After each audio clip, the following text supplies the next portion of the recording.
నువ్వు కరిగిపోయినా నేనైతే కరుణించను మామ్. మనం ఫంక్షన్కి వెళ్ళకూడదు.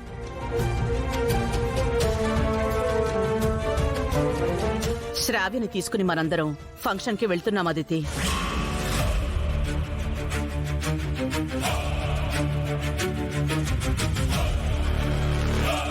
ఏమంటున్నావు మామ్? మనం ఎందుకు వెళ్ళాలి? మనం రావాలని వాళ్ళు కోరుకుంటున్నారు కదా. కోరుకుంటే వెళ్ళాలా? వాళ్ళకి మనకి ఎన్ని గొడవలు జరిగాయి? ఫ్యామిలీ అన్నాక గొడవలు వస్తుంటాయి అదితి. కొన్నిసార్లు సర్దుకుపోవాలి. అలా అడ్జస్ట్ అవ్వకపోతే కష్టం.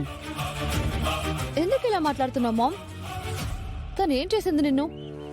ఆ గౌతమ్ని మాయ చేసినట్టు నిన్ను కూడా మాయ చేసిందా? తనేం చేయలేదు అదితి.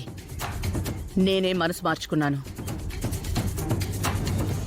ఎంతైనా శ్రావ్య వాళ్ళ కూతురు కదా. ఆ ఇంటి ఫంక్షన్కి శ్రావ్య రావాలని కోరుకుంటున్నారు. శ్రావ్యతో పాటు మనం కూడా వెళ్ళాలి. అలా కాదని మనం వెళ్లకుండా శ్రావ్యని పంపకుండా ఉంచడం పద్ధతి కాదేమో అని అనిపించింది.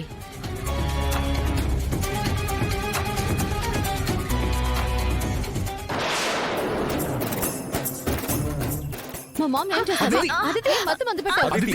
అదితి వదులు. అదితి అదితి తన్నేం చేయకు. అదితి ఏం చేస్తున్నావు? అన్నిటినీ తాగు అదితి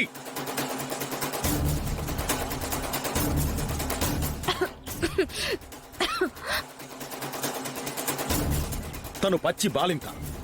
నువ్వు కూడా డాక్టర్ అని మర్చిపోకు. ఫంక్షన్కి వెళ్దామని మామే చెప్తుంది కదా అదితి. వెళ్దాం.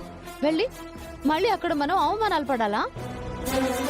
ఈసారి మీకు అక్కడ ఏ అవమానం జరగదు అని నేను మీకు మాటిస్తున్నాను అదితి. నువ్వెవరే మాట ఇవ్వడానికి? నిన్ను నమ్మి నేను రావాలా? కుదరదు. అదితి మొండిగా ప్రవర్తించుకో. ఫంక్షన్కి వెళ్దామని మీ అమ్మే కదా చెప్తుంది. కావాలంటే మీరందరూ వెళ్ళండి, నేను రాను. అందరూ వచ్చి నువ్వు రాకపోతే ఎలా అదితి? ఏ నేను రాకపోతే నీ కొడుకు బారసాల జరగదా? కావాలంటే శ్రావ్యం తీసుకెళ్ళు.